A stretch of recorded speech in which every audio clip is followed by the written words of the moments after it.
Hey Joe, before I start this one, I just wanted to make extra special sure that you and the lesser of your NCSA buddy pals had the chance to hear directly from me yet again that I'm not making these videos because I hate your autistic family members and patients. I'm making these videos because your National Council on Severe Autism is noxious and full of crap for using their displeasure with the DSM-5 as an excuse to hold end-level autism patients in public contempt and to explicitly campaign to have their legitimacy as autistic people treated as an absurdity and as a disgrace committed against so-called truly autistic people that you represent as our natural enemies when in fact in many cases we grew up with them as our friends. Additionally, I'm not making these videos because I think that autism isn't a disability or because I think that autism is a superpower. I'm making these videos because you're treating the visibility of autistic people not under your complete control to be an act of aggression and censorship against you and against your autistic children. And that's a malignant nonsense narrative, especially when it comes from an alleged autism advocate like you who solicits tax-free charitable donations from the public only for you to use that money to make the lives of actual disabled people more difficult. It's not the responsibility of autistic people beyond your control to conceal their stories or their perspectives informed by their own lived experiences as autistic people to preserve the monolithic narrative of non-autistic pearl-clutching Karens like you. You have a lot of nerve to have appointed yourself as a conversation leader on your developmental disability, all while denouncing and ridiculing actual autistic people who did nothing to hurt or defame you or your family members. Now, I know one of your main points, little Jill, is that autistic people like me, who are able to communicate without your control, permission, or approval, aren't autistic in the first place. But guess what? You don't get to select my neurodevelopmental status based on your personal preference, especially when the NCSA, which you helped to start yourself, has no medical, scientific, or academic accreditation to grant or retract disability diagnoses, and certainly not when you, Jill Escher, aren't a doctor of any kind. Get bent. Okay, open the door and let's take a swing at the motherfuckers.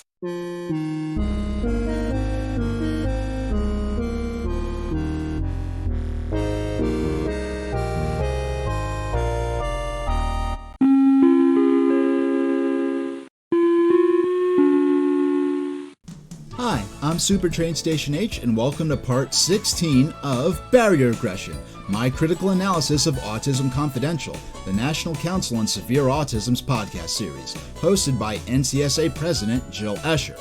This was not the episode 16 I originally intended, but here we are. And you know what? Jill gets stupid fucking messages sent at her, just like this one, all the time.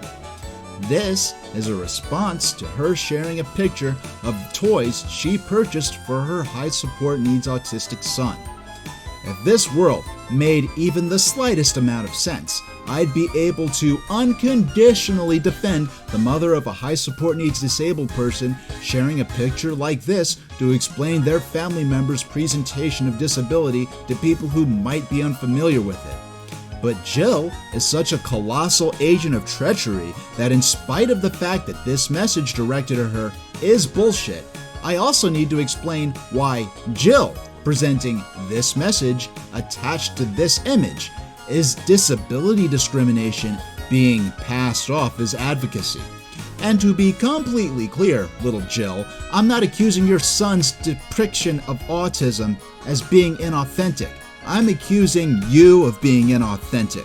Jill, you're such a phony person that you literally treat what you call high-functioning autism as a privilege that you have the right to grant to autistic people who happen to be friends and allies of the NCSA. Now, the idea that autism is a privilege that could be extended or retracted to people based on whether they're liked or disliked, is the sort of thing certain politically motivated preteen activists, and some adult activists too, on Tumblr and TikTok need to be told all the time, again and again, by some of the more experienced members of the disability activism community.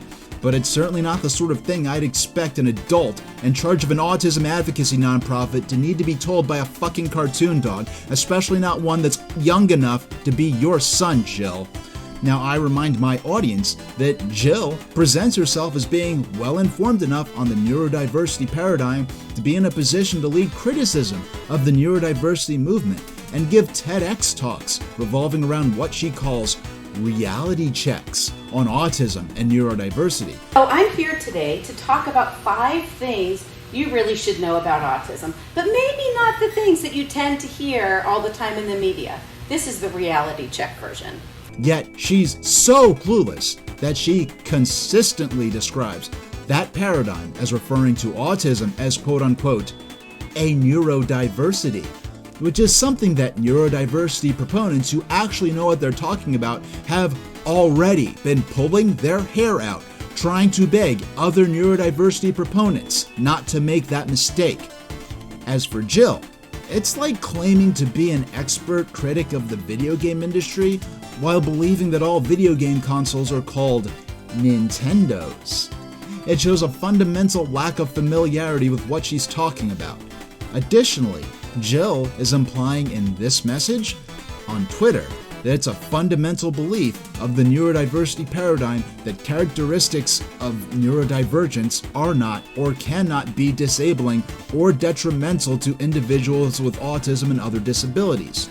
Even official material from the Autistic Self-Advocacy Network, ASAN, explicitly rejects that notion, and ASAN may not be neurodiversity high command, but they certainly are the boogeyman supervillain, and Jill and some of her supporters really just see them as the devil.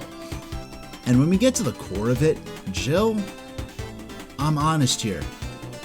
If you just shared an image of this toy and explained that it was for your adult autistic son without this implication of discrediting other people, and if you weren't the president of the nefarious council of shitty assholes, I'd have nothing critical to say in response to it. But since you are, I gotta say, even if Napoleon Bonaparte said to never interrupt enemies when they're making mistakes, my respect for Jill's autistic children outweighs my dislike for Jill Escher herself. So Jill, I don't think you want to be using this toy to define your son's disability and the very specific manner that you are here, in the context of the other things you specifically have said and claimed about autism. And I do mean specifically you, Jill. If your director, Jackie Renee, shared this pic, I'd have nothing to say about it. If your vice president, Amy Lutz, shared this pic, I'd have nothing to say about it. If your, I believe, media director, Miss Wall, Cindy Wall, that's her name. If she had something like this on her social media, I'd have nothing to say about it based on what I know about those 3 people. I may not see eye to eye with them on every little thing, but I'd have nothing to say about this and the way that I am about you. So it really is about you, Jill. You're the problem here. Now, I don't know you personally, of course, but I do know what you've chosen to say and write online, and I know how you've chosen to present yourself in public. So based on that, I somehow guess that you, Jill, would not appreciate it if autistic people who are able to communicate their own experiences of difference and disability were to use pictures of toys they like to play with to communicate their own experiences of autism. For example, Jill, it's true that you may be old enough to be my mother, but I am more than old enough to, theoretically, be a parent to a child who today, in 2025, would be the same age your daughter is as of 2025, without me having been an underage parent. And yet, I continue to buy and play with these Thomas the Tank Engine toy trains that are perhaps appropriate for a kid as young as 4 or 5 years old and that most kids would lose interest in by 8. My fascination with these toys is to the point where I routinely dream about them. And this interest of mine was certainly thoroughly documented by the multidisciplined team that performed various evaluations and examinations on me that led to a plurality of diagnoses that include what is now known as autism spectrum disorder. Now, Jill, if I was posting these pictures on Twitter and TikTok and Tumblr of my Thomas toy train collection, and I was writing about how autistic it proved I was, and you stumbled across those posts, I somehow don't imagine you'd appreciate me for doing that. In fact, I expect that you'd consider me doing that an insult to the challenges faced by your autistic family members, as well as an insult against you as their caretaker. Now, please understand, Jill, that I personally don't conduct myself in that manner for reasons that are not your business. But regardless of that, I find it personally distasteful to consider a landscape of disability in which the difference between high and low functioning autism, as you would call it, was a matter of your adult son playing with toys for a 2-year-old that their parents need to purchase for him, while I, as an adult, play with toys for a 7 or 8-year-old that I can purchase for myself. Now, I don't like that idea at all, Jill. I find it highly condescending and trivializing, but that's the logical progression of the framework you established by your choice to share this picture and attach it to this message.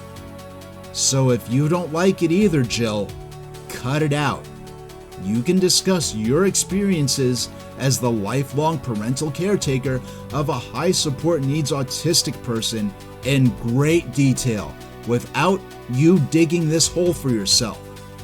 But as for bullshit like this rando's reply to Jill sharing pictures of these toys, that's the reason I need to put disclaimers like this at the start of all my videos to ward off any jenkem huffing fucksticks who might happen to wander into my videos. I want to make it explicitly clear to them that if they in any way target or contact or harass the people I'm criticizing, I'm not their friend or ally or supporter in any way. But that doesn't change the fact that Jill and her unaccredited private club of irate Karens who want to speak to the manager of autism have gone way too far in deliberately promoting public rejection and ridicule of our status as autistic people and related struggles rooted in our differences and disabilities to allow Jill to present herself as a credible voice in regards to disability advocacy. And as much criticism as she and her NCSA already gets from autistic self-advocates, they still have far too little critical attention paid to them as an organization, and I believe on the wrong aspects of their operations. I hope Jill and her friends don't think I'm from the Autistic Self-Advocacy Network. Asan didn't deploy me to make these videos, nor did they put out some kind of bounty encouraging anyone to do so. Now, I have friends in Asan. I recently purchased their pencil case for the sole purpose of the fact that I wanted something with a rainbow choo-choo train on it. But I personally not only have no allegiance to Asan, but 95% of what I know about Asan are things I learned about for the sole purpose of doing research so that I could better understand the NCSA's criticisms of organized autistic self-advocacy.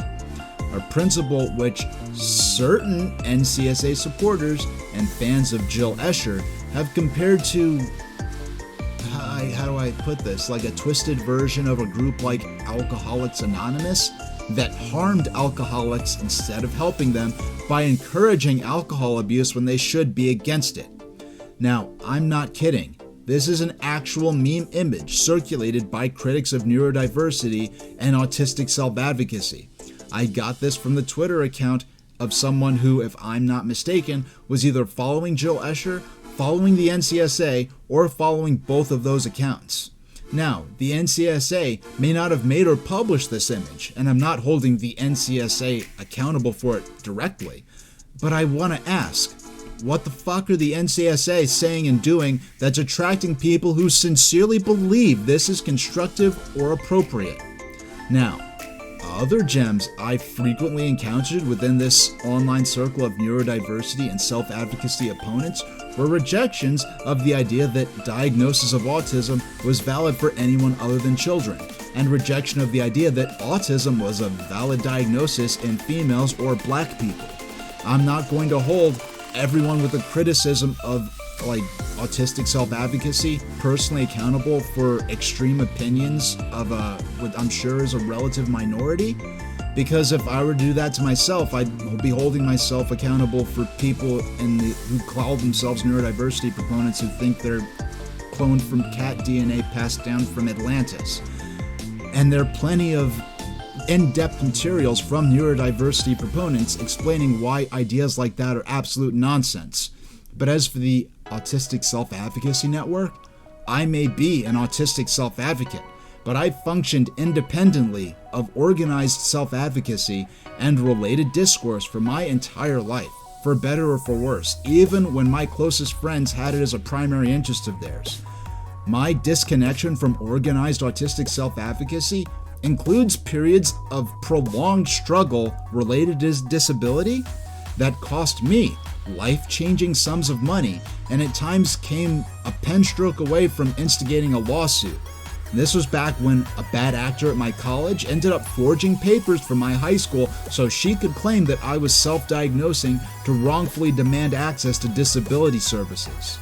Now, I know Jill is obsessed with complaining about autistic self-advocates and neurodiversity proponents on the basis that they supposedly cherry-pick feel-good stories that replace the truth of autism with narratives of quirky, trivial difference, absent of actual disability. But when I went to the Asan website, one of the front page features was a list of locations at which day of mourning candlelight vigils were being scheduled. Jill, what cherry-picked feel-good neurodiversity stories that trivialized and suppressed the struggles of autism warrant an organized day of mourning? Why are you so fucked up and deceitful, Jill?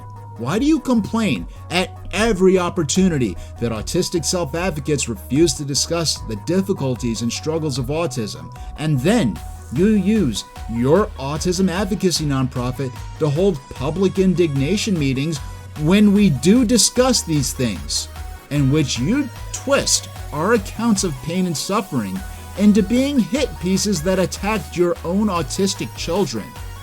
They ran this article. Doctors with autism speak out against stigma. All right, so never mind the fact that neither of my children even understand what a doctor is. But, they use doctors with autism. I won't mention names, but there are those quote unquote autistic doctors. Of course, I don't see a speck of autism in these people, but whatever, who have been antagonistic towards those who speak out on behalf of the severely affected, kind of saying that we're not treating them with dignity, we're not treating them with respect, we're disparaging them, when all we're doing is communicating their reality. Like, it's inherently awful. Like, their existence is inherently awful to these people. Jill, wow. You are the Tommy Tallarico of autism advocacy. And the National Council on Severe Autism is your Intellivision amigo. If you're watching this, Jill, that might not have made any sense to you, but trust me, it's by far the most severe and personal insult I've yet to levy against you. And Jill, I haven't even discussed the reasons you're actually evil yet. I'm just discussing the reasons you're silly and full of shit, along with your NCSA. Now, in my opinion, it's a genuine shame that the NCSA, under your guidance, has been so two-faced, because I think a lot of the support you have and that you've been hiding behind comes from concerned and passionate people organizing to secure futures for unseen and misunderstood loved ones who have limited ability to advocate for themselves in a way the outside world can readily engage with, people whose description of disability is not easily marketable or even palatable to most people. And these are parents of people who perhaps don't realize, the parents, that you have, at least in part, turned this into a crusade against innocent autistic people who you and some of your board members have been maligning as an insurgent political movement of disability impersonators because you see them as living richer lives than your own autistic children. The concerned parents of high support needs autistic children deserve better than your nefarious council of shitty assholes. But for now, I want to say a few words about a different autism advocacy group, one that, as I recently become aware, may or may not even be active at this point. Whether it exists today in 2025 or not, it was called Naturally Autistic Anka. And yes, Jill, as though just to annoy you specifically, Naturally Autistic Anka was so dedicated to the understanding of the fact that autism and adjacent human brain variation are in fact natural and not a synthetic invention of the 20th and 21st century that they put the phrase naturally autistic right there in their organization's name. And I don't even need to tell you that this group, naturally, also embraced the neurodiversity paradigm. Now, here's a photo of one of their members giving a speech at a college, which is once again just to annoy you, Jill, since your two autistic children don't speak and are unable to attend college. And now I think this guy has a master's degree, by the way. And not only is he an autistic poet, a fact which RFK Jr. might have some stupid shit to say about, but he's gone on tour giving lessons and presentations on different historical forms of poetry at libraries and at conventions. He's given seminars on publishing, and I'm sure it would annoy you that much more, Jill, to know that this clinically diagnosed autistic man runs a publishing company and is the author of more published novels and personal poetry collections than I can keep track of. Now, I know your own autistic children can't read or write, Jill, but that's not this guy's fault, so please don't hold a public indignation meeting about him. And on top of all of that, he's even edited and published an anthology of poetry about autism, and that includes the contributions of dozens of autistic poets, which I'm sure bugs you that much more since you seem to agree with Dr. Casanova that truly autistic people wouldn't be able to read or write at all, let alone write poetry and publish a book full of it. But you know, there's his name right there on the cover. So before I continue, just to annoy you, Jill, how about we hear one of this Naturally Autistic Anka member's poems? He also read this as a panelist on Naturally Autistic Anka's podcast that he was also a part of, so you know it's gotta be good. Let's hear it. His disability was your excuse. His disability was why you did everything for him after his father left.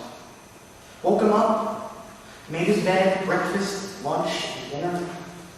Did his laundry, ironed his clothes, cleaned, scrubbed.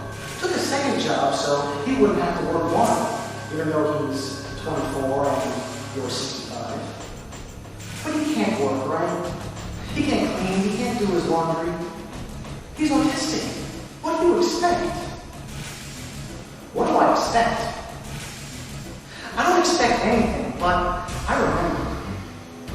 I remember him in the marching band, playing that trombone with more enthusiasm than more than half of his fellow musicians. I remember his dramatic readings in English class. I entered having her flowing out of his mouth as naturally as each breath. I remember in history, he never forgot a date, could name all the presidents backwards. In science class, they might not have let him handle the chemicals anymore after that unfortunate incident with the eyebrows. But he had the entire periodic table memorized. Jim! When he got hold of the football, everyone, myself included, parted like the Red Sea for Moses. No one wanted to mess with that. We all stood out of the way of that charge. I remember his room, spotless. I remember him cleaning, taking the garbage. I remember him making his own dinner. I remember him being social. That's true. I remember early in 8th grade, when he did something wrong, you would punish him. I remember later on in 8th grade, the punishment stopped. I remember in the middle of 8th grade, he would hum to himself and twiddle his fingers nonstop and not realize when the other kids were making fun of him for it. I remember they, the teachers, couldn't handle that he couldn't sit down for an entire period. I remember that they were clueless concerning him, and when it came time for a convenient classification, a consistently competent yet callous teacher aide uttered the possibility, maybe he's on the spectrum. His disability, you say, you proclaim. Was his disability the reason he could calculate faster than higher denominations in our TAI-83 calculators? Was his disability what put him on the honor roll? Was his disability what got him more scholarships and more colleges than our graduating classes valedictorian? Free tuition, free dorm room, meal plan books, all bought and paid for in a package fit for a king before he set foot there, only so you could tell him, it's okay. You don't have to do this if you don't want to. You can drop out. So he did. His disability. So now he sits in his room all day long and you make his bed. Breakfast, lunch, dinner, wash his clothes, clean the bathroom after him while he does nothing. Gaining fat, gaining weight on the computer, video games 24/7, no friends to speak of, no responsibility, productivity, life, the color's own. What happens to him when you're gone? Not even taking off his gloves, taking him out of the ring, his muscles have atrophied, no longer able to go 10 rounds of life. Will he relearn all that you made him forget? Or will he KO in round 1? I don't know, but don't talk to me about his disability, because I remember what I didn't stop him from doing. His disability, you exclaimed. His disability. Disability defined is what gives one a disadvantage. His disability. His disability. His disability is you. Now, as we all know, no single autistic person or self-advocacy organization speaks for the entirety of the autistic self-advocacy movement, or reflects all aspects or interpretations of the neurodiversity paradigm, which is ironically a spectrum unto itself. But Jill takes a singular approach, in which she sees all of neurodiversity as only one thing, summed up in just a handful of words on her personal Twitter account. Zero personal responsibility, huh? Somehow, Jill, that interpretation seems lacking to me in nuance and absent of even a rudimentary understanding of what you're talking about. You know, Jill, a lot of critics of autistic self-advocacy happen to accuse autistic adults of being non-disabled people who choose to identify with a children's disorder to avoid personal responsibility. People who are stealing the suffering of children as a luxury for themselves to benefit from. Now, even if you personally don't believe that in those words, you, Jill, saying shit like this on Twitter and platforming your friends like Lee Wachtel, who present symbols used by autistic self-advocates as signs of luxury used by falsely disabled people as part of what she called a fetish and a fantasy. Well, you sure aren't doing anything to help yourself don't seem like you don't also feel that way, Jill. Now that kind of thinking is so extreme and weird that it would almost be like the National Council on Severe Autism considered the clinical diagnosis of autism in adults not under the control of NCSA members as being tantamount to self-identification of autism unworthy of being respected as a legitimate disability. But of course, a credible autism advocacy organization would never say something that fucking stupid. In fact, oh, wow, that's right. You actually said that shit. I don't know if you personally typed it, but whoever was at the helm of your official Facebook account certainly typed it. And I really can't believe that I started filming this video from the standpoint that the National Council on Severe Autism was so fucked up that I would need to explain how terrible they are for at least a dozen hours. and yet your group still continues to disappoint me. But not everyone at the NCSA is full of shit. For example, take this presentation up on the NCSA's YouTube channel, at least for now. It's called Autism Misunderstood, the Viral Spread of Misinformation on Social Media by Cindy Wall. And without any irony, I warmly encourage everyone watching this video of mine to stop and watch that video of the NCSA's in its entirety and to go into it without preconceptions of negativity, because Cindy Wall, using the platform of the NCSA, did an hour and 20-minute long lecture about online misinformation concerning autism. And yet, unlike Jill's podcast, Cindy never encouraged rejection of autistic people other than those most like her own son. Cindy never held autistic people she considered high-functioning in contempt for accessing disability support services. Cindy didn't laugh out loud at autistic people who could attempt to operate in the non-disabled world with supports in place in ways her own autistic child couldn't. And Cindy never made up spiteful defamatory bullshit about high-functioning autistic people needing to have their diagnoses retracted and replaced with personality disorders. In fact, Cindy, using the NCSA's platform, and somehow with Jill herself present during the webcast, said things about autism that if I myself had said, I know for a fact that Lee and Jill in the podcast from the NCSA that I'm criticizing would likely use me having said those things as proof of how extreme and weird autistic self-advocates were, and how the presence of autistic people like me was canceling and erasing the struggles of those with so-called true autism. Now, I don't agree with every single word Cindy said, but if I were to do a video breaking down the things I disagreed with, I could easily make it less than 10 minutes long. And I personally consider Cindy's presentation as a whole platinum class messaging compared to the shit that Jill and Lee and other NCSA panelists and supporters have spewed against autistic people they consider high functioning.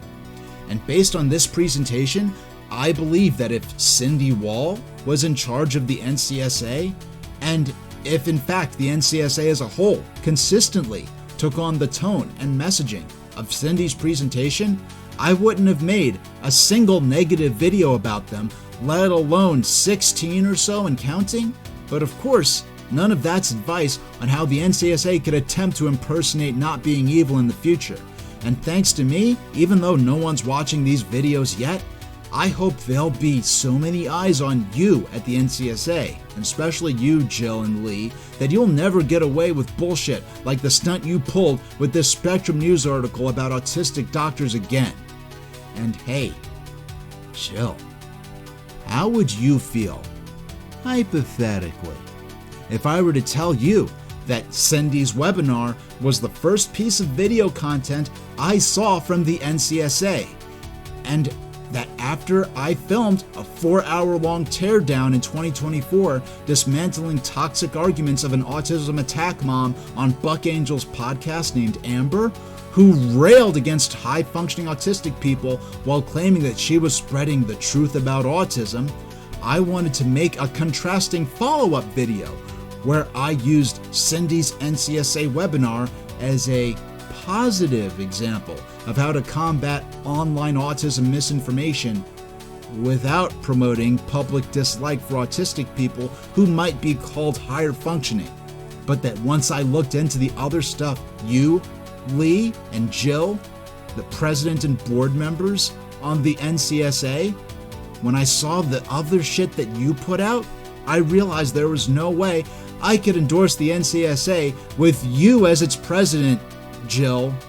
Not with you as its president being a fucking Karen because you think some autistic people are too happy for you to accept their clinically verified impairments as legitimate disabilities. Now, of course, all that is completely hypothetical. Trust me. Why autism? Why is this the label? Why can't we come up with something else to apply to people like this? What about another diagnosis for, these people who are so super functional, so super successful?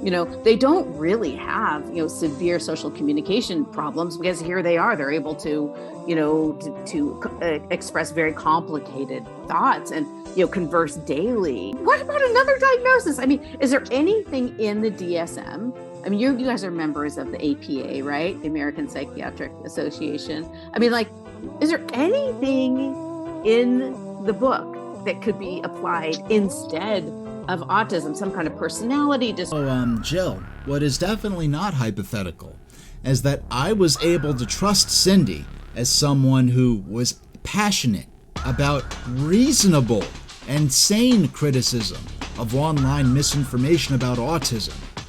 Yet you sound exactly like a flustered parent at the supermarket begging their spoiled, bratty kid to accept the store brand, non-trademark infringing Fruit Rings as the week's cereal purchase instead of the Kellogg's Fruit Loops.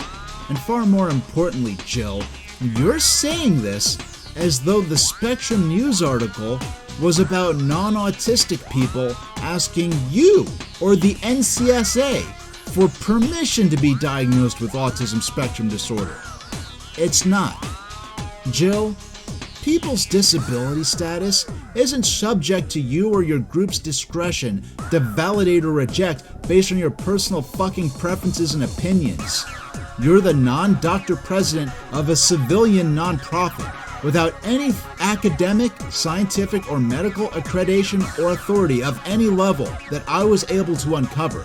And it sure as fuck isn't your place, Jill, to offer Dr. Tahil Javed an alternative diagnosis to what she was given by her own doctor, who actually performed a series of personal assessments on her based on a standardized and scientifically validated diagnostic manual. Now, I know your point, Jill, is that said manual needs to be changed so that people like her can be evicted from their diagnostic categories unless you personally feel sympathetic towards them. But that's bullshit, and you are not a fucking doctor to begin with. So to remind you, Jill, who is not a fucking doctor, the article that you and your cowardly, deceptive ass only read the first 9% of in your podcast was not about non-autistic people asking you for your meaningless permission to receive an autism diagnosis from their actual doctors and to be taken seriously for being diagnosed with autism spectrum disorder. The article, among other things, was about Dr. Tahil Javed sharing challenges to her day-to-day functionality that she was already facing before she even considered that she might be a candidate for such a diagnosis, a fact that shocked her when her professionals that she was seeing presented her with this diagnosis. And it's also about how she faced societal challenges when she and her disabled colleagues who were serving as doctors were faced with all kinds of stigma due to them attempting a career path that's seen by bigots like you as being too prestigious for autistic people to be associated with. So I'm curious, you guys, you've had long careers in medicine. How many doctors have you met who you would diagnose with autism? None. The one in, what was that, Grey's Anatomy? There was one. The one on TV. Yeah. The TV doctor, right, who doesn't exist in real life. They cannot make any type of decisions. Maybe they can choose between having a vanilla and a strawberry ice cream. They can't live independently. They're never going to be able to do any of those things that these other individuals, like physicians who claim they have autism, can do. People do need to have a little bit more guts in terms of speaking up and standing for the truth. But it's hard. It is definitely hard because nobody is really protected, and we do live in a society where ultimately identity cannot be touched, and people are able to claim whatever identity they want. Now, if me saying that makes you feel hurt or angry, Jill, And that's rich because you and your stupid-ass friends at the National Council on Severe Autism complained about this article across multiple NCSA podcasts and very specifically proved the point of why this article needed to be written and published. Why did you only read 9% of the article, Jill? I wonder what the fuck you're hiding. Many neurodiversity proponents that claim to be autistics are really not autistics. Some of them have really deep personality disorders. Is there anything in the book that could be applied instead of autism, some kind of personality disorder? Some of them have really deep personality disorders. Some kind of personality disorder. Jill, I don't know if you got the idea that so-called high-functioning autistic people really had personality disorders from Dr. Casanova, but either way, you're disgusting and full of shit for suggesting that two actual doctors used their influence within the American Psychiatric Association to exile clinically diagnosed disabled strangers from the diagnostic category your children are in and arbitrarily stick them into a different category that you have to know is in many ways even more stigmatized and harshly judged than autism itself already is.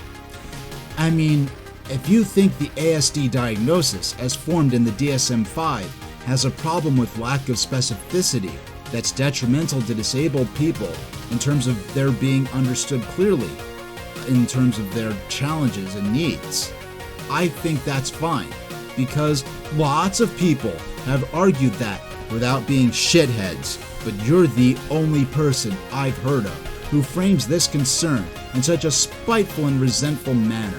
That you, Jill, who is not a fucking doctor, makes up bullshit about unspecified personality disorders to defame disabled strangers and quarantine them from polluting the purity of a semantic space of disability, that being autism, that you want to be reserved for people you personally want to be seen in a sympathetic light, people like your children and like outspoken NCSA allies who happen to be autistic.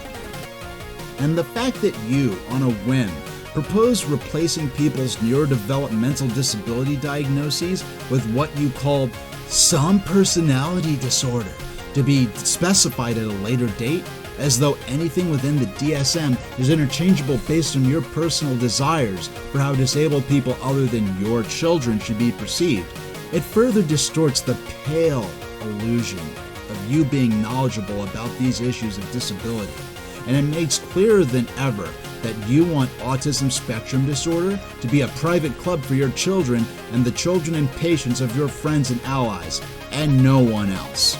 And even if I were to ignore your role within the NCSA, Jill, the fact that you use your private philanthropic endeavor, the Escher Fund for Autism, to dump money into funding your preferred avenues of investigatory autism research, which in some cases are controversial and often considered unpromising at best in some specific cases, doesn't make you an autism expert, Jill, especially not when you have public hissy fits when the institutions you fund don't turn out the results you are crossing your fingers for, as though you were some kind of disgruntled Kickstarter backer.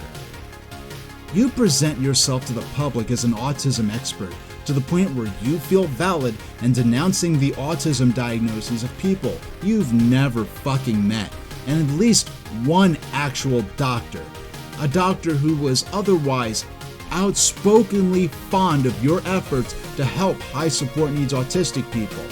Even they had to reel you in when you were a guest on their podcast to prevent you from ranting and raving against low support needs autistic people for having the same spectrum disorder as your own kids, while you intentionally ignored all the existing structures that already allow for spectrum disorder diagnoses to be tailored for the unique needs of individual patients.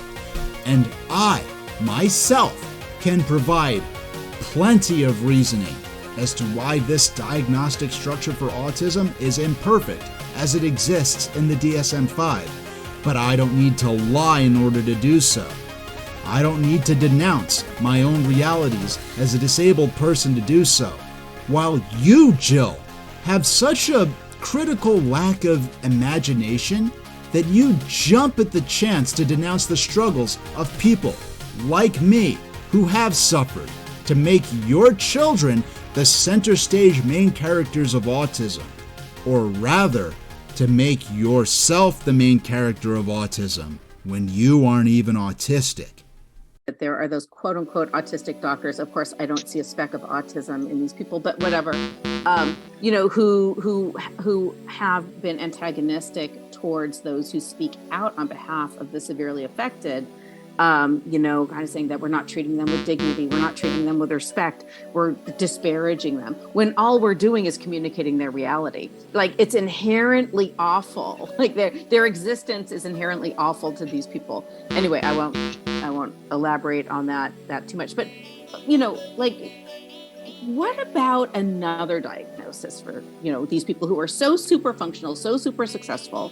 They don't really have, severe social communication problems, because here they are, they're able to, to express very complicated thoughts and, converse daily about complicated cases, right? They have an immense capacity for abstract thinking, right?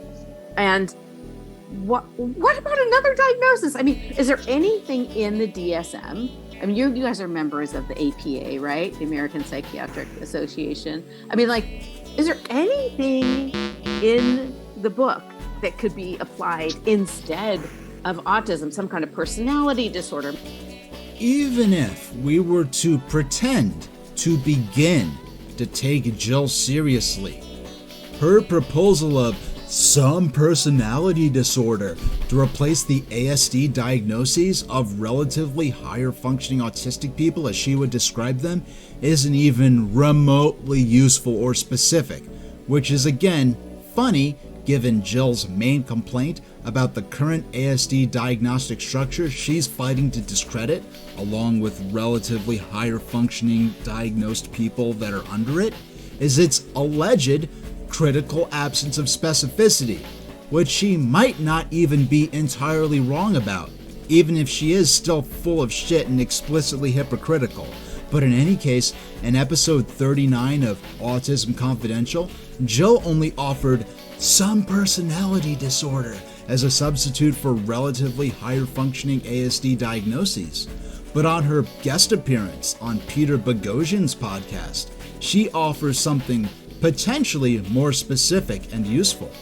So, what does Jill Escher, president of the NCSA, propose as a term to, in her view, settle the scales and provide justice and clarity for those who NCSA board member Dr. Lee Wachtel calls truly autistic people, by resegregating former or potential Asperger's syndrome diagnoses so as to prevent their existence from further corrupting the sacred ASD diagnosis. They got rid of Asperger's and they lumped it all together under autism spectrum disorder. So Obviously something has to be done to create greater clinical clarity. Yeah. And it's unfortunate they got rid of the diagnosis. They could have easily substituted it, at least today, with what I would call Baron-Cohen syndrome, if you know Simon Baron-Cohen's work, right? We don't like Asperger, right? He worked with the Nazis. He sent kids to death, right? From his clinic. Okay, understand, take away Asperger's, but Simon Baron-Cohen's work is very much connected to that strata of autism. So why not name it that? Just rename it. I'd be fine with that too. Baron-Cohen syndrome. Baron-Cohen syndrome, if you know Simon Baron-Cohen's work, right? Simon Baron-Cohen. Simon Baron-Cohen's work is very... Why him of all people? Why Simon Baron-Cohen? I mean, I don't even have an opinion on Simon Baron-Cohen, so I certainly don't have a problem with him. But you do, Jill. If you don't have a problem with Simon Baron-Cohen, Jill, I'm really curious as to why you attempted to start an unsolicited public fight with him on Twitter because you were upset that he sent a harmless compliment to the autistic writer and editor of an online science magazine. Jill, you can't do shit like this and then feel unfairly attacked when people think that you hate autistic people as you see as being successful compared to your autistic children. If you're willing to make yourself be seen doing this in public, who the fuck knows what you've said and done behind closed doors when the microphones and cameras are off? Now, Jill, I may be objectively unqualified to speak from the personal perspective of the behavior of normal people, but for that exact reason, I have received extensive professional training in how to attempt to convincingly impersonate normal behavior. And based on that training, I don't think that making a public display of myself getting upset that a researcher on autism said something nice in public to a disabled stranger, I don't think that would help me be perceived in being seen as normal or admirable unless I lived in a certain leading brand 20th century European dictatorship run by a Charlie Chaplin impersonator with a screaming problem. They could have easily substituted it, at least today, with what I would call Baron Cohen syndrome, if you know Simon Baron Cohen's work. Jill, why do you want relatively high-functioning autistic people to be removed from the autism category and given a new diagnosis named after someone whose presence you find so irritating that you tried to start a public kerfuffle with him for saying something nice about a relatively higher-functioning autistic person that I'm sure you don't even fucking know? I know Jill would get very upset at the implication that she doesn't respect relatively higher functioning autistic people. But Jill wants those same people to have a revised disability diagnosis named after someone she has gone out of her way to be seen challenging and disrespecting in public for saying nice things to those exact people. Jill, when you want to associate a large group of people with the name of a public figure you are known to be ideologically combative toward because he complimented one of them, you can't then go around acting confused as to why those people consider you and the organization you co-founded ideologically combative toward them just for existing and being publicly visible. Halfway, almost there. Take a hit from my invisible water bottle. And Jill, it's really strange to me that you would get upset at Simon Baron Cohen for giving a public compliment to an autistic writer based on your own assertion that there's no way the writer in question could be legitimately autistic since your own children can't be writers. But Jill, you've had a guest on your show who is a clinically diagnosed autistic person, and you couldn't stop gushing about what a talented writer they were, all while you encouraged them to not only share their experience attending college, but to share their challenges with autism, which described impairments significant enough that this autistic person was considering evaluation for use of a service animal. I'm very happy to be your host today, but I'm even more happy to be interviewing today somebody who is truly amazing. I really mean this, one of the most intelligent people I've ever come across in my life, one of the best writers, one of the most articulate people around difficult social issues I've ever met. We just start. Can you tell people a little bit about yourself, about your diagnosis, your experience with autism, your experience with neurodiversity, and then we'll launch into some questions. Yeah, that sounds good. So let's see. I was diagnosed with autism, with high functioning level 1 autism. Yeah, I wish you were on the DSM committee. I'm going to nominate you. Working toward it. Are you what? Can I ask? Like, what do you want to be when you grow up, Lucy? What are you aiming towards with your studies? We'd love to have you in the field of psychology, Lucy. It would be great. And we can't wait to read your books on it. You're such a good writer. I mean, you know that you could have a career just as a writer. You're an absolutely brilliant writer. I mean, thank you. I do love writing. I'm going to do it no matter what else I do. Okay. Yeah. You promise me you're going to write a book about autism. Any kind of autism. It's okay. And I also am hopefully going to have a service dog sometime soon. So that should be exciting. Okay.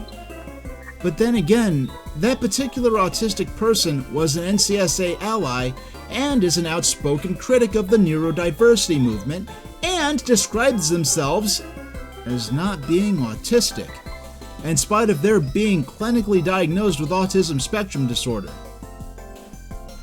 Jill, if fucking Sia or Dr. Tahil Javed talked about how they were getting service dogs for their high-functioning autism, which you described as being so trivialized as to not even qualify as a neurodevelopmental disability, which is literally what they were diagnosed as having, I can't imagine you having done anything while discussing them in episode 39 of your podcast other than laughing at them for treating their benign shyness and quirkiness as a disability within the range of autism, especially not one that was worthy of consideration for use of a service dog. She seems like a completely lovely person to me, a talented, creative person who obviously is multi-talented, and I would never give her a diagnosis of autism. How is it that somebody who is extremely capable, extremely competent verbally, competent socially, competent in terms of her functionality, I'm sure she is quirky, but why in the world does that have to be labeled autism? I don't get it. I cannot believe what has happened to this word. It is so utterly meaningless that, this highly successful, articulate person who's completely functional can adopt that term and not a single member of the media questions it. They ran this article. Doctors with autism speak out against stigma. All right, so never mind the fact that neither of my children even understand what a doctor is. But, they use doctors with autism. And here we are told when Tahil Javed received a formal diagnosis for autism and attention deficit hyperactivity disorder at 27 years old, she felt shock, confusion, and relief. Certain reactions began to make sense, like all the times she had felt overwhelmed by noise on the bus and missed her stop, or when she had a full-blown panic attack after a challenging conversation at work. So this is what Spectrum News considers to be autism. This is, and we just heard it, sensory overload, communication, and difficulty expressing emotions. Okay, that describes a lot of people I know who don't have autism. But your ASD level 1 friend, which is within the range of what you call high-functioning autism, super privileged autism, and trivialized autism, and TikTok autism, gets to be treated as a respected guest on your show and be praised as an amazingly intelligent writer because she's an ally against the alleged absurdity that is the neurodiversity movement.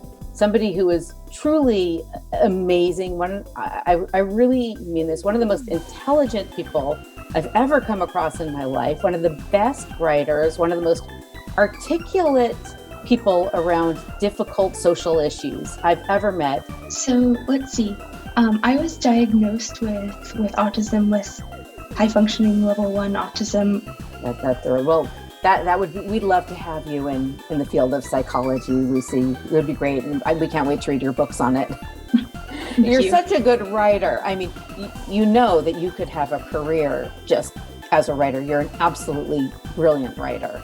I mean, Thank you. I do love writing. I'm going to do it no matter what else I do. okay, yeah. You promise me you're going to write a book about autism, any kind of autism. It's okay. Because she's your friend, Jill Escher, this clinically diagnosed autistic person gets to happily discuss with you their plans to get a service dog for autism and the same range that you consider a non-disability in autistic people who made the mistake of not being allies of the NCSA, a group whose president mocks and disrespects them while pretending to be a forefront autism advocate. And I also am hopefully going to have a service dog sometime soon, so that should be exciting. Okay. You're really full of shit, Jill. You really are.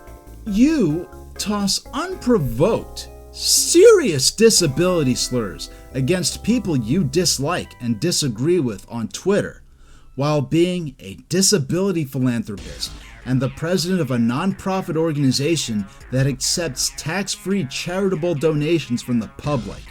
You, Jill, say things about the history of autism that you know to be untrue when sucking up to your bigoted doctor buddies. And then you speak out about the history of high-functioning autism in the 70s as being overlooked and under-discussed when you're with high-functioning autistic people who happen to have been diagnosed in the 70s and who you happen to be friends with, and who happen to be friends of famous autistic people like Temple Grandin, who you see as beneficial for your group to be associated with, even if Temple Grandin herself has nothing to do with you. Temple Grandin, Temple Grandin, Temple Grandin, Temple Grandin, and certainly Temple Grandin. And you're doing the same thing to this young autistic person, which is ironic given you're so friendly with Dr. Manuel Casanova, whose main criticism of pro-neurodiversity autism organizations is that they allegedly use high-functioning autistic people who are clearly, according to him, too high-functioning to be really autistic at all, as mascots to give their group credibility. I see people in associations that are layman support organizations for autism. And all of a sudden, in order to be fair, they put autistic individuals into their boards. Usually those are the more prominent autistic individuals that they can find and use them as a banner for their organization. Jill, it's interesting enough that he talked about neurodiversity proponents having deep personality disorders, and then a few months later you went on your podcast again suggesting to these two doctors from Kennedy Krieger Institute that they re-diagnose high-functioning autistic people with having personality disorders instead of autism. But you also have heard from Dr. C this idea of neurodiversity-related groups using high-functioning autistic people as mascots for their group, and you also happen to go around dressing up your neurodiversity critical group as loving high-functioning autistic people by using certain high-functioning autistic people as mascots for your group. Now, I actually wrote and scripted an entire hour-long video to be part of this series that was nothing but a breakdown of Jill's interview with this non-autistic identifying autistic person. And as interesting as a video as that would have been, I scrapped my plans for that because I really don't want to risk that guest, who had only just become an adult at the time of the recording, of facing negative attention because of my coverage of Jill. Because even if I disagree with some things they may say, this person seems like a nice person to me, someone who's representing themselves in good faith on their own terms. And Jill would probably be shocked by the degree to which I may agree with some of this person's opinions about the limited perspectives of certain online activists.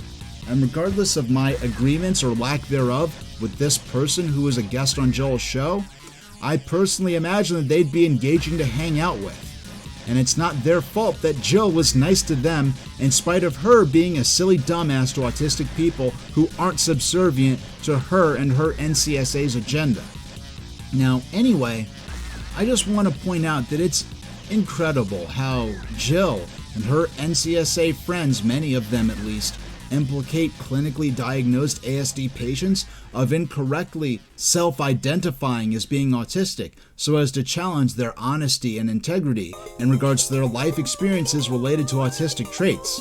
But a clinically diagnosed ASD patient who's an ally of the NCSA's agenda could be a guest on their podcast and have their struggles be taken seriously by Jill and have their personal, literally self-identified terms for their disabled experiences treated as legitimate even when those terms aren't present in diagnostic literature. I love the detail that Jill thinks that the autistic person Simon Baron Cohen was complimenting was the editor of a science magazine online to be that reasonable tipping point where there's no longer any legitimate way this person could be considered autistic. Because Jill, how is an autistic person editing an online magazine too successful for you when the autistic writer and university student you brought on your show as an esteemed guest is someone who you were specifically encouraging as an autistic person to join the American Psychiatric Association and serve on the committee that writes the Diagnostic and Statistical Manual of Mental Disorders that literally decides who is and is not officially considered autistic? I was diagnosed with autism, with high-functioning level 1 autism. Yeah, I wish you were on the DSM committee. I'm going to nominate you. Working toward it. We'd love to have you in the field of psychology, Lucy. It would be great. And we can't wait to read your books on it.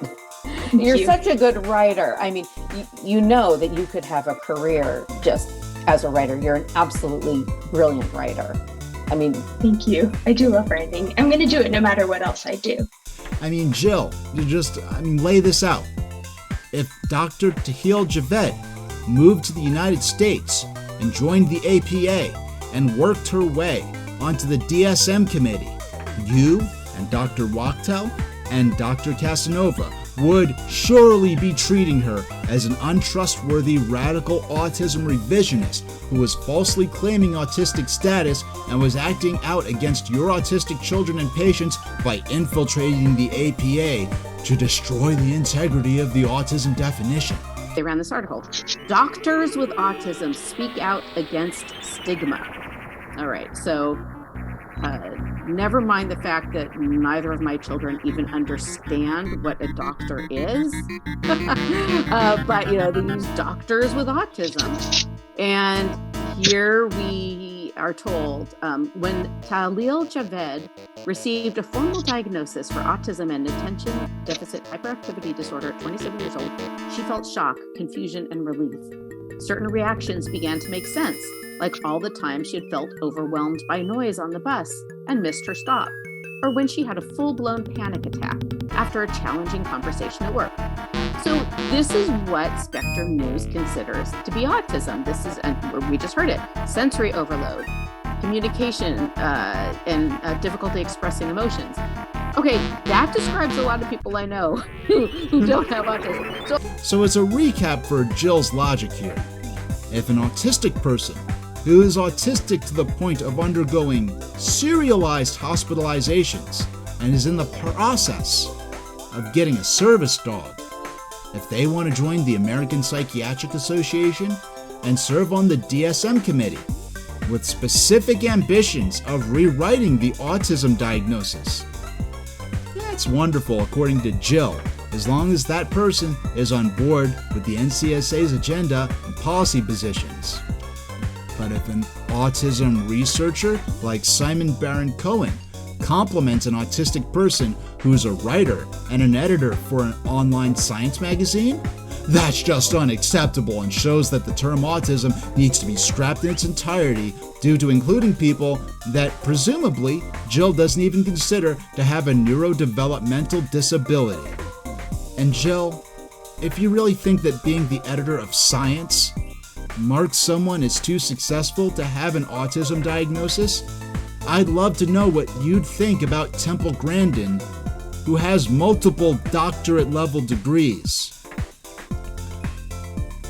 Oh wait, as I mentioned previously, you have nothing but nice things to say about Temple Grandin, and you constantly name-drop her because your friend and autistic NCSA ally, Tom McKean, happens to be an old friend of Temple Grandin's and would go on tour with her to lectures and conventions back in the 90s. Temple Grandin, Temple Grandin, Temple Grandin, Temple Grandin, and certainly Temple Grandin. Jill, I am not being a radicalized neurodiversity partisan with a grudge against autistic people like your children by explaining, again, that autistic people with similar descriptions of disability to Temple Grandin and similar potential for achievement as Temple Grandin, possible of similar levels of success in ways that are recognized as success by the non-disabled world, they're getting accused of disability impersonation, and they're being targeted for harassment and ridicule by online fake claimers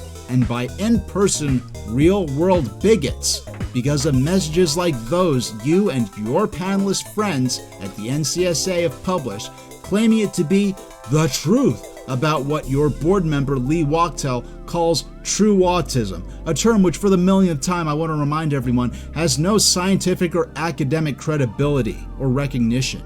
Now, it's true that Temple Grandin herself has criticized the lack of specificity concerning the word autism and the scope of its description of neurodevelopmental disability.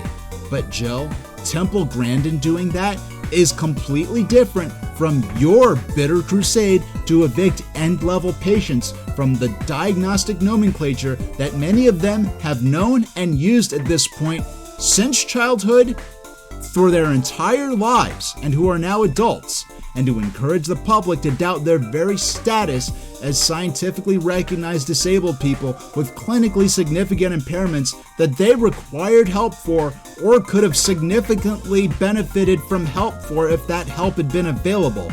Because I think at this point I've extensively proven that that's exactly what you and certain of your NCSA buddies have been doing using your nonprofit organization. And you've been doing it against people who are within the diagnostic range that you, Jill, deride as so-called TikTok autism. They might be fully functional, independent adults. They might have college degrees. They might have successful careers. They might be married. They might have children. So the people at that very, very high end of autism who are super privileged, right? And these aren't just any cases of autism. This isn't TikTok autism.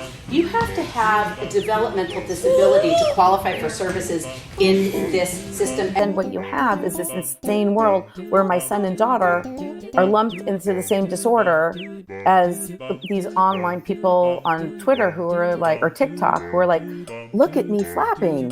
Yes. I'm so autistic. It's like, there's no real like Venn diagram overlap between like my kids and these TikTok people. Yet, Temple Grandin is known to have been on fine speaking terms with people within the range of what you, Jill, call TikTok autism. And that group includes autistic self-advocates and neurodiversity proponents who have outspokenly, for years, rejected the misuse of disability terms as an exemption from personal responsibility. And yet you, Jill, somehow think that a rejection of personal responsibility is the crux of the neurodiversity paradigm, at least according to that tweet of yours and those comments on your podcast from your platformed organization guest, Dr. Casanova. Many neurodiversity proponents that claim to be autistics are really not autistics, okay? And you have to be very careful. Because, I agree. So some of the people that go into the soapbox and start claiming that all of their problems have been due by society instead of getting responsibility, their own responsibility for their problems. Some of them have really deep personality disorders. But going back to that previous tweet, no responsible person would give the person Simon Baron Cohen was complimenting and your kids the same diagnosis? Jill, you're flagrantly ignoring the underlying principles of a spectrum diagnosis by saying that. Now, I'm sure you'd like people to think that the concept of a spectrum diagnosis is something that online activists invented recently so that they could arbitrarily claim to be autistic. But that's not true at all. Aside from that, what you're doing here to dismiss the concept of autism as a spectrum diagnosis, it's like erasing the wheels from the blueprints of a car and then saying that the car's design sucks and that the engineers have no clue what they're doing because the car has no wheels. Jill, you ignored that there were wheels on the car so that you could blame the designers for not putting wheels on the car. You're making shit up and then holding people accountable for your personal fantasies. While your board member, Lee Wachtel, describes clinically diagnosed autistic people for being overengaged in fantasy, for merely describing themselves as autistic and lying with their own formally professionally administered diagnoses. Autism had taken on kind of this character of like almost like a fantasy, like, you know, a gift, like it's special to be this way. And, you know, you bring something like special and unique to the world that other people don't have. And it's become kind of cool and interesting to be neurodivergent. And it seems that a lot of people, rather than perhaps looking more deeply at the crux of the issues that they're experiencing, have happily taken on this moniker of autism as something that, you know, explains the challenges that they feel that they have, and that they can also like pawn off as like a very positive thing. And that does do a disservice to those who have, I guess, more classic or more true forms of autism. We're stuck in the United States with like skewing reality for a lot of fantasy on many levels, and at some point that like needs to stop. So Jill, once again, no sensible person would use autism as a spectrum diagnosis. Really? Tell that to Dr. Hamilton, who had you as a guest on his podcast, and who, in spite of his outspoken, explicit appreciation for your work, specifically in advancing the prospects of relatively lower functioning autistic people in terms of their visibility in the public eye, also still recognizes and accepts and embraces relatively high functioning autistic people as valid on the autism spectrum. Go tell Dr. Hamilton that the specifically scientifically accepted concept of autism as a spectrum disorder diagnosis is violently absurd, that no person would accept that. Strong adaptive abilities but have kind of social quirks are in the same category, the same diagnostic category as my kids who are nonverbal and function like at a preschool level. And like, that's a problem. It's absurd. It's not just a problem. I mean, it's violently absurd. Oh, wait. You tried to tell him that on his podcast, and he shut you down and shepherded you into changing the subject so as to not allow you to use his show to discredit the clinical validity of actual disabled people who he and his colleagues care for, in addition to those that you, Jill, call severe cases.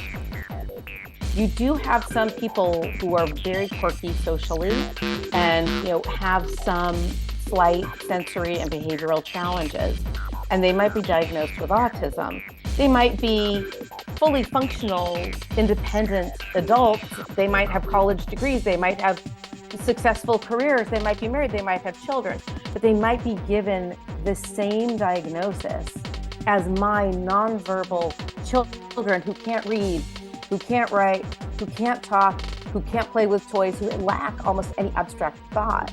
Yeah. So it's this absurd overbreadth of the autism definition. So the people at that very, very high end of autism who are super privileged, right? They want their autism, you can kind of see their autism as all autism. They seem blinded to the vast heterogeneity and the vast, really, dysfunction in the large part of the autism community. So there's that. the overbreadth. Number two, by the way, Jill, just to interject real quick, we do talk about a spectrum. We typically we recognize. I mean, certainly in my office, in my interaction with my colleagues, we do recognize that there is a vast spectrum of autism. Is that what you're talking about?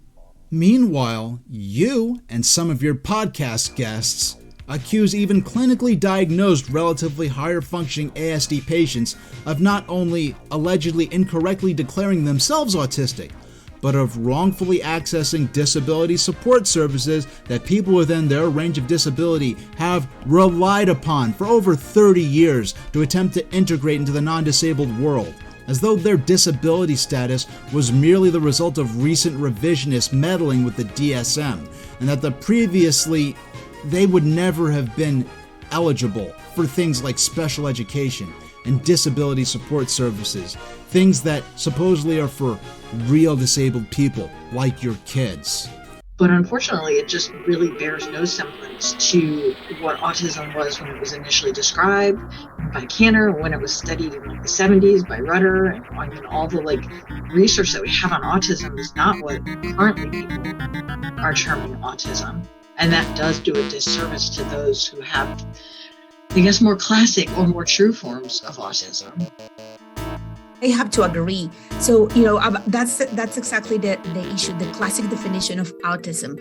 I don't see a problem with some people identifying their differences or labeling themselves neurodivergent. It's fine. We all have our little quirks and our little differences, and that's fine. However, the use of the word autism, it's taken to the extremes because we need it for policymaking, for accessing services, for accessing education. And Jill, for someone who complains about loudmouths on social media with more interest in making a spectacle of their own uninformed opinions than actually engaging in constructive discourse, you do exactly that a lot. Even if you're a coward for only reading the first 9% of that Spectrum News article about autistic doctors, Jill, you certainly aren't afraid to punch above your weight class on Twitter. You aren't a coward in that regard. You called the Prime Minister of Canada, I think, a fetid, flaccid fettuccine on Twitter. I mean, regardless of the context, that's probably the single most creatively invigorated thing you ever said, and I admire your alliteration in that insult, Jill. But I've been all over your Twitter because I'm really interested in what you have to say. And it's really fucking strange because ignoring all the theological imperialism and weird political bullshit that I'm not concerned with enough to discuss in detail now, and the fact that you call people disability slurs, it's really strange enough already that you use Twitter to carry on your obsessive habit from your podcast where you indignantly confront people and organizations for not hiring or inviting your 2 autistic children to be involved in television interviews that you yourself insist that they would not be able to due to their disabilities. Listen, I guess Sia could have hired my daughter, who is nonverbal autistic and actually in many ways resembles the character music, but I can guarantee you it would not have gone well. A lot of people don't even know I have a son, right? They just never see him, and he's not going to be on a TV. He's not going to be on a panel. He's not going to speak out at the IACC. He's not going to, lead a rally. He's not going to be on Twitter tweeting about his reality. Nothing. So he's about as invisible as you can get, I think. Like here, where you saw a tweet advertising the Snow White DVD from your local ABC affiliate, and you responded to that by complaining that they didn't invite your son for an interview? I mean, I've seen you, Jill, and your executive director, Jackie Renee, complain about a ABC interview where the head of a major autism advocacy organization, which for some reason you don't name, said hateful things about low-functioning autistic people? That's right. The executive director of a leading autism advocacy group said that my daughter's existence is an existential threat to articulate autistics with Twitter accounts and stellar careers like himself. and ABC News facilitated and supported that messaging. I respect Jackie Renee a lot more than I respect you, Jill, based on what I know about them. But once again, between you and Jackie, you've once again made major criticisms about a person or organization that you refuse to name and refuse to cite links for, so I can't tell if you're even telling the truth about that. But I mean, really, like, what is this shit? I mean, I don't think, like, Jill, maybe you think you could rewrite the DSM because you think it stands for Disability Stage Mom? But aside from that shit, it's like you sit around in the metaphorical bushes of the internet waiting for anyone successful or famous to be discussed in even the slightest manner in connection with autism, so you could be the first to publicly challenge them. I mean, between the Canadian Prime Minister and Simon Baron-Cohen, the famous autism researcher, you definitely don't go after easy targets, Jill, because you also went after Bill Gates. I mean, the tweet in particular was really more aimed at the Wall Street Journal, and they were commenting, I guess, on some interview they were doing with Bill Gates about some autobiography they were promoting. But you responded to it like you were talking directly to Bill rather than commenting on a Wall Street Journal tweet. Now, the Wall Street Journal tweet says, I didn't behave in a standard way. Microsoft co-founder Bill Gates says he would be diagnosed on the autism spectrum if he were a kid today, and reflects on the trait he had as a child that he says became a strength. So in response, Jill says, Sorry, no. Autism was and is defined as a serious mental disorder rooted in clinically significant functional behavioral impairments. Being ASPI and have some spectrum traits does not merit a diagnosis of ASD. If he feels he is significantly impaired in some way, he has enough money to lobby for the creation of a new category, maybe Gates kinda, but not really disorder, under the DSM. And then afterwards, Jill, you tweeted, Why, Wall Street Journal, is this reporter so utterly uncritical of his superficial self-assessment? Is it for the clicks? Jill, I'm so fucking sick of the fact that you have any amount of credibility as a so-called autism expert, only for you to consistently incorrectly describe autism, repeatedly, as it were a mental disorder rather than a neurodevelopmental disorder. And at this point, I'm not going to re-explain to my audience again to make sure they understand that that's bullshit and it's clinically and scientifically actually objectively wrong.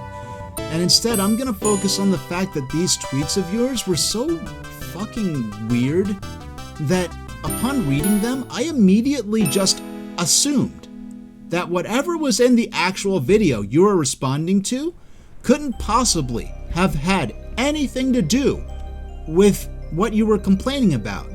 Because I'm so used to your bullshit that really nothing surprises me at this point.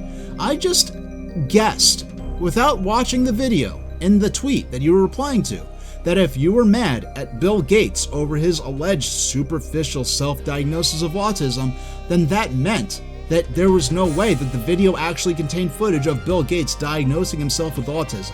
I have no interest in defending Bill Gates, so let's watch the video and find out how right I was or wasn't.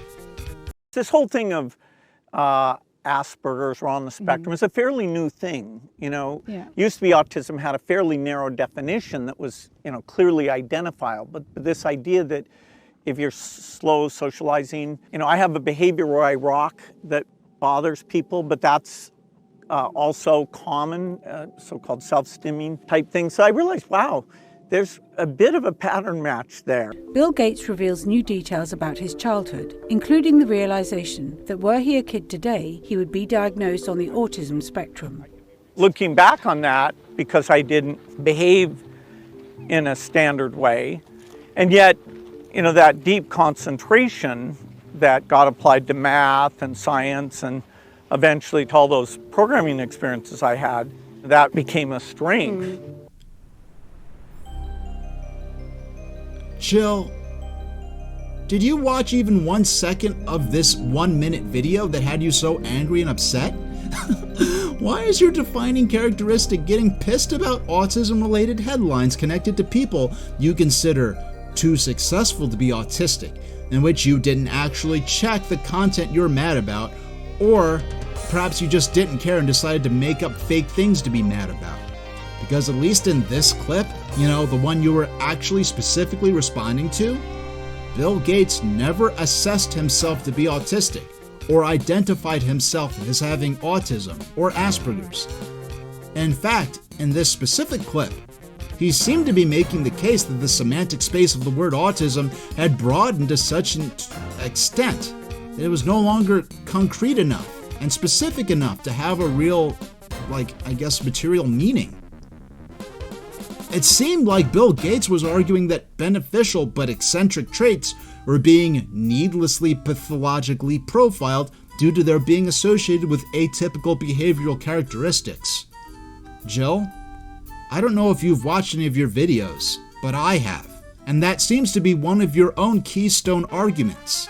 So Jill, you need to stop making shit up and blaming people for the bullshit that you made up, especially when Bill Gates, who you are specifically angry at here, seems to be the richest and most powerful person, at least in this clip, to be in agreement with your idea that the autism definition is overly broadened in a way that diminishes its utility and pathologizes potentially beneficial attributes. So do you get what I'm saying, Jill? You just made an incredibly specific display of yourself making shit up that gets you morally outraged, that you then hold strangers responsible for.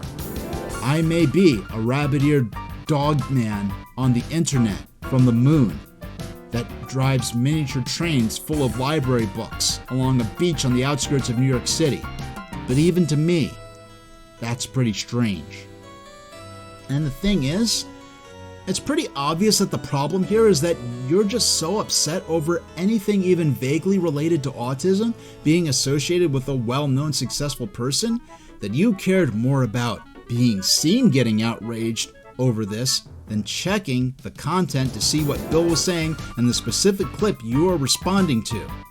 And for someone who filmed a 15-minute NCSA podcast segment about bitter online ideologues fussing at strangers for not adhering to an incredibly specific construction of autism, this is outstandingly and hilariously ironic behavior coming from you, Jill.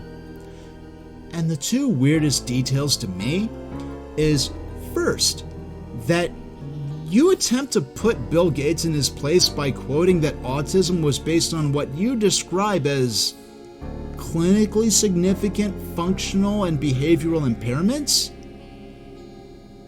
Jill, that's in the DSM-4 Asperger's syndrome definition, and you frequently seem to agree with statements suggesting that you don't even recognize Asperger's or autism as being the same thing, or as Asperger's being a disability in the first place. What about another diagnosis for, these people who are so super functional, so super successful?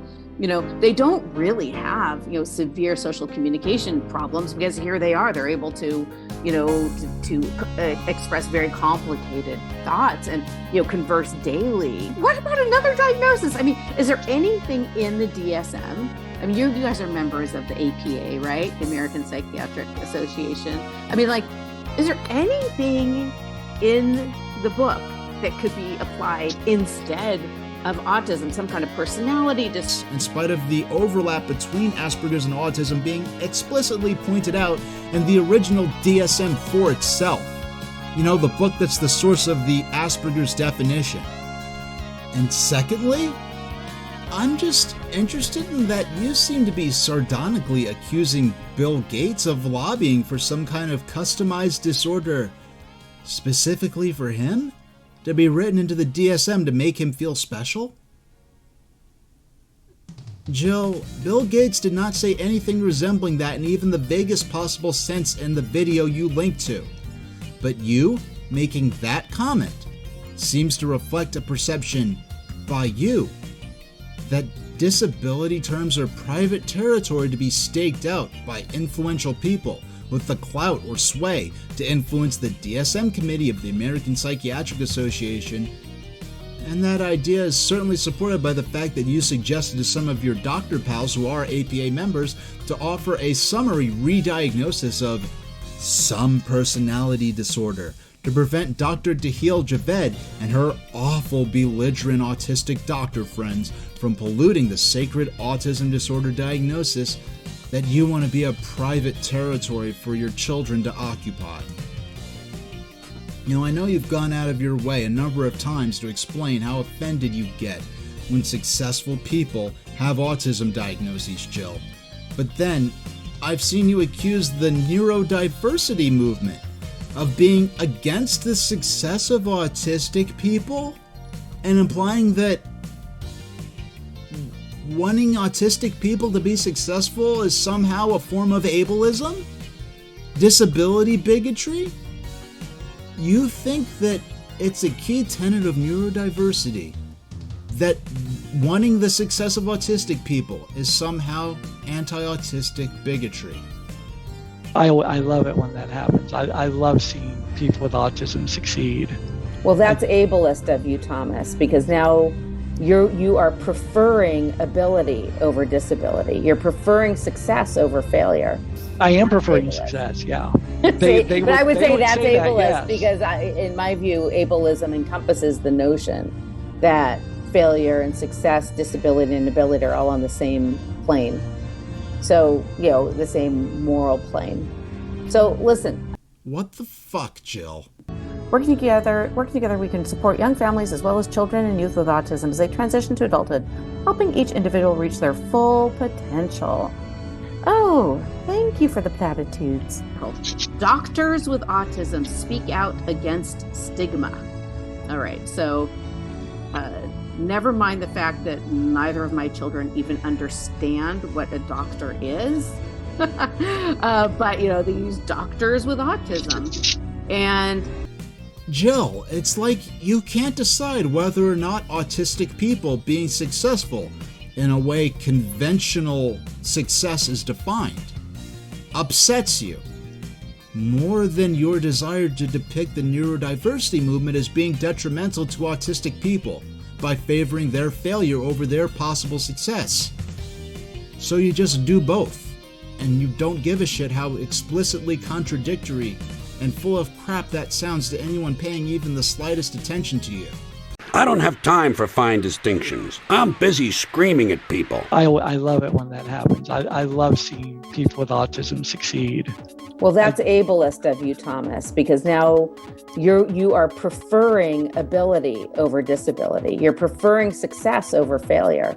I am preferring success, yeah. But I would say that's ableist because in my view, ableism encompasses the notion that failure and success, disability and ability are all on the same plane. So, the same moral plane. So, listen. Jill, that would already be the weirdest and most intensely nonsensical thing you've ever said.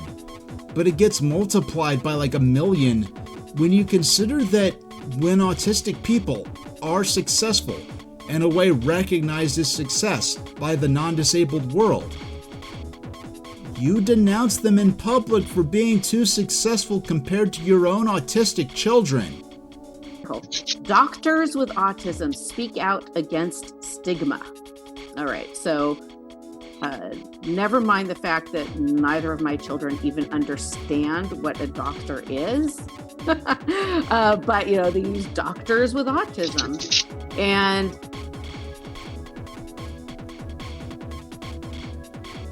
I don't think there's anything that can convince Jill that I'm not upset at her because her NCSA is focused on helping autistic people who require more perpetual hands-on support than I could possibly make use of.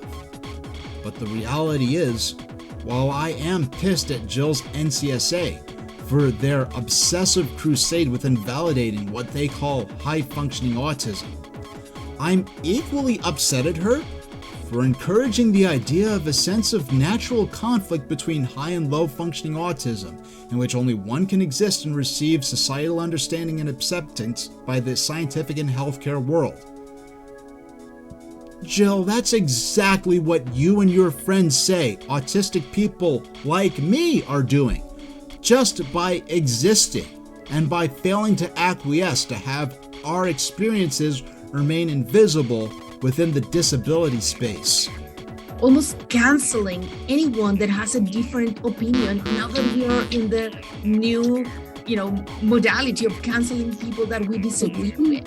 Regarding cancellation, action to cancel those, wishing to cancel those on a explicit kind of erasure, kind of exclusion and marginalization. How extreme and weird, very strong neurodiversity bias. That is what bias is. It is the bias that we need to start talking about bias. Carmen and I are probably a lot more willing than others to speak out, speak the truth. But many people are not because they don't want to be canceled. You are doing exactly what you think they're doing to you. So, that is the problem. That is the bias. That is the narrow view of this concept. Did Jill and certain of her NCSA buddies, us sharing our experiences in any way, counts as censorship and erasure against not just high support needs autistic people, but against their parents and their professional caretakers. And it makes this atmosphere where anything the NCSA touches just gets transmuted into intellectual feces. And for an example, I just want to, as briefly as possible, mention this item on the NCSA website called "I no longer have patience for toxic autism ideologies." This originally came from an external blog called Seasons of Autism, but that was also submitted as a feature to the NCSA's official blog. Generally, the blog post just voices frustration with what the writer describes in their own words as toxic or problematic behavior directed at her by online autistic self-advocates. I'll break ranks with certain of my peers by saying that they are actual, non-evil reasons that this parent of a high support needs, aka lower functioning autistic child, feels the way that they do. And Jill would probably be shocked by the extent to which I might agree with significant portions of what is said within this feature, even if I might consider certain attitudes and terms featured here to be suboptimal, or certain statements to be far too overly generalizing. But that affection or empathy I have with the article only applies when considering the blog post and its original contents independent from its association it now has with the NCSA's messaging that's expressed in some of these Autism Confidential podcast episodes, and especially in regards to Jill Escher's online activities in general. Because in the context of NCSA and Autism Confidential, in terms of the podcast episodes I've pointed out so far, this same blog post becomes an absolute farce to such an extent that I would say that this article being republished by the NCSA is the worst thing that could have possibly happened to it in terms of the credibility of its messaging. Now let's look at some quotes here. If we don't speak up, the meaning of autism as a diagnosis of a disability will someday change. We have to be the ones to stand up and say, enough is enough. You aren't allowed to change my child's diagnosis. But Jill Escher, who is the president of the group that rehosted this third-party blog post, explicitly wants to change the diagnoses of autistic people she doesn't like and claims that we aren't disabled. What you have is this insane world where my son and daughter are lumped into the same disorder as these online people on Twitter who are like, or TikTok, who are like, look at me flapping. Yes, I'm so autistic. It's like they might be fully functional, independent adults. They might have college degrees. They might have successful careers. They might be married. They might have children. But they might be given the same diagnosis as my nonverbal children who can't read, who can't. So the people at that very, very high end of autism who are super privileged, right? What about another diagnosis for, these people who are so super functional, so super successful? They don't really have, severe social communication problems, because here they are, they're able to, to express very complicated thoughts. And what about another diagnosis? I mean, is there anything in the DSM? I mean, you guys are members of the APA, right? The American Psychiatric Association. I mean, is there anything in the book that could be applied instead of autism, some kind of personality disorder? So yeah, you aren't allowed to change my child's diagnosis. That's just rich in this context. The writer of the NCSA republished piece says that, fearing for the future of their high support needs autistic child. Meanwhile, Jill and some of her NCSA buddies not only publicly and arbitrarily replace the autism diagnoses of high-functioning strangers with unrelated things like personality disorders, which are clearly intended to cast doubt on their character, but they also publicly strategize on how they can get the definition of autism changed to remove anyone other than those who don't closely resemble their own patients and children. Jill's messaging is so extreme that it recontextualizes the parents of high support needs autistic people speaking out against ideologically driven online misbehavior that I have every reason to believe is an actual problem in some cases, to instead make they themselves look silly and hypocritical. So once again, Jill wants to organize support for autistic people with the most extensive medical and psychiatric needs, and who have the most isolating and unmarketable descriptions of disability in terms of public visibility. That should be one of the most unobjectionable things a person could possibly set out to do.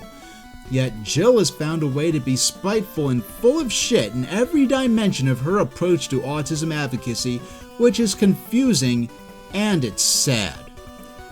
Aside from all that, I would say that the single biggest problem in episode 39 of Autism Confidential and in other NCSA material specifically from Jill and her friends is their repeated implications that people capable of success in a way that might be recognized as success by the non-disabled world were people who, as an obvious matter of fact, would have never been part of the history of autism if not for 2013 when the DSM-5 opened the floodgates for quirky and sensitive non-disabled nerds to be able to claim autism without even being disabled. 1988, for example, Fred Volkmar in the New England Journal of Medicine writes a paper about autism, and he calls it a, quote, devastating disorder. But then you go to today, and all of a sudden there's this quote unquote new understanding of autism. I mean, I can go on with dozens and dozens of examples to prove that autism was considered a very serious and often devastating developmental disorder. So let's fast forward. Here we are today, and we're in this mess where this one word is supposed to do so much heavy lifting that it means, kids like mine who are nonverbal and have capacities of maybe toddlers or preschoolers, to somebody who is a PhD, to somebody who is a doctor, to somebody who is a lawyer, right? To somebody for whom autism is a challenge, right? But not really a developmental disorder or neurodevelopmental disorder. So this is what Spectrum News considers to be autism. This is, and we just heard it, sensory overload, communication, and difficulty expressing emotions. Okay, that describes a lot of people I know who don't have autism. So this is what I want to pose to you guys. And that's not what Cantor initially described. So autism is most definitely not. I'm not saying. Unfortunately, it just really bears no semblance to what autism was when it was initially described by Cantor, when it was studied in the 70s by Rutter, and I mean all the research that we have on autism is not what currently people are terming autism. And that does do a disservice to those who have, I guess, more classic or more true forms of autism. It generally paints a picture that the NCSA believes that so-called high-functioning autism is a recent revisionist concept that was never scientifically recognized until woke ideologues forced it into the DSM-5 out of nowhere as their personal theory, which, by the way, never happened at all. We need to start talking about bias and to make sure that we share that with everyone. That there needs to be more inclusive opinions. That there needs to be inclusion of opinions that might not be necessarily supportive of your theory. But I don't care about your hollow theories. I don't understand. I don't believe that Dr. Arvizu, who is a person of leadership at a hospital for disabled children, is seriously presenting so-called high-functioning autism as a mere theory made up by Spectrum News, just some opinion that was never clinically validated, something that's subject to debate or denial by the NCSA, which has no medical or scientific accreditation whatsoever, even if certain individuals happen to be doctorate degree holders or actually working as clinical doctors. But Carmen, the people in the Spectrum News article were clinically diagnosed with autism spectrum disorder. The NCSA is just so fucking extreme that they consider the professional diagnosis of autism to count as a form of self-ID if the autistic person in question is an adult outside of NCSA control. Arvizu can't just accuse Spectrum News of having went rogue and embracing the so-called theory of high-functioning autism like it's some shit that they vandalized the autism Wikipedia page with and then imposed as being valid without professionally verified basis. And I have no idea how someone who says things like this can be in a position of authority in a hospital that specializes in helping disabled children. How this could come from someone who has a quote from themselves plastered over their own picture on their profile about the importance of mental health. I really think I made it clear at this point that the NCSA, at least in this podcast episode, would like to imagine that anyone who opposes their rejection or their criticism of higher functioning autism are therefore attempting to erase and cancel their so described lower functioning children and patients.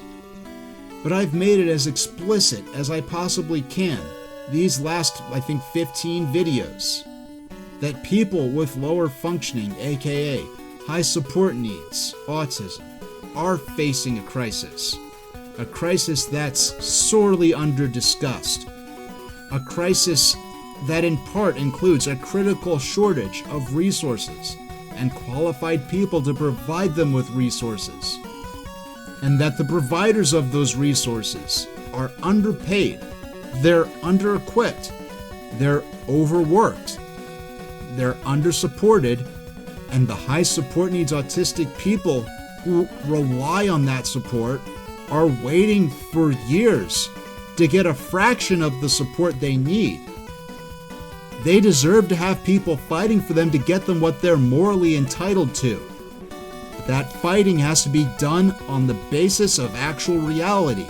Instead of targeting autistic people the NCSA thinks are too happy to deserve to be respected or safe within the disability community, with their president Jill Escher deceptively reading only the first 9% of an article about said high-functioning autistic people, to avoid discussing the disability-related hardships expressed by them, and then claiming that these people not only face no meaningful disability hardships, but were trying to cover up and erase and censor the disability struggles of people with higher support needs than them from even being discussed. Jill and the NCSA would be outraged, I'm sure, if they were aware that I'm accusing them of making autistic people unsafe. But I've shown extensive evidence over the last more than 15 hours of NCSA members and guest panelists and their supporters presenting autism outside of what they call severe autism to be an implicitly false form of autism willingly and gleefully adopted as a woke identity option by political partisans who not only deny the existence of those who NCSA board member calls true autistic people, but discriminate against these autistic people in a manner that Lee Wachtel dares to compare to anti-Semitism. Yeah, I think like at some point, some form of like reason has to prevail. I think that we're stuck in the United States with like skewing reality for a lot of fantasy on many levels. And at some point that like needs to stop. Particularly when it comes to, it's just the whole thing of like fighting for equality, equity, and like equal rights for everybody. It's like I always say, you cannot fight for like, racial equity and like spout anti-Semitism at the same time. That's incongruous. And if you act like that, you're just a hypocrite. And I think it's the same thing when you're advocating for rights for people with disability. If you want to advocate for yourself as somebody with high functioning autism, at the end of the day, you're just a hypocrite. And just as bad as anybody else who has discriminated against people with disability, if you're writing out of the equation those who are the most severely afflicted.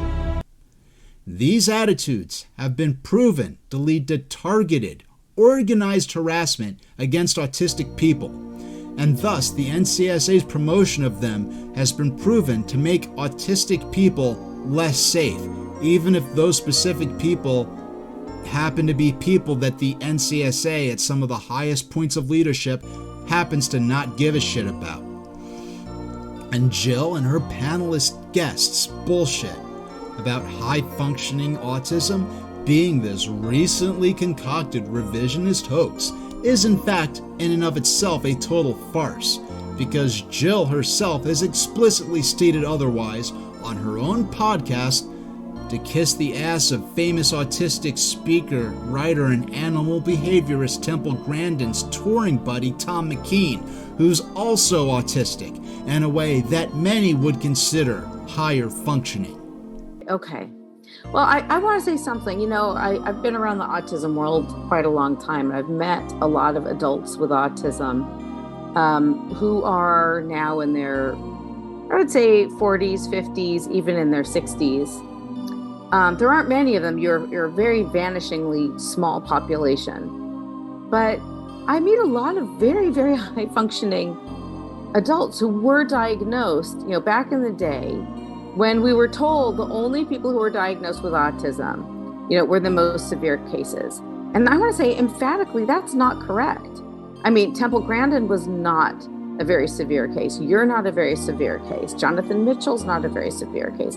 I could think of 4 or 5 people I've met here in the Bay Area who are not very severe cases, who were diagnosed in the 70s. So I think it's a little, it concerns me that, we're sort of saying, well, high functioning autism was missed. Like, well, no, not really. Well, that's enough for now. We could talk about Jill and what an unashamed hypocrite she is later. I'll see you all next time. Thanks for watching.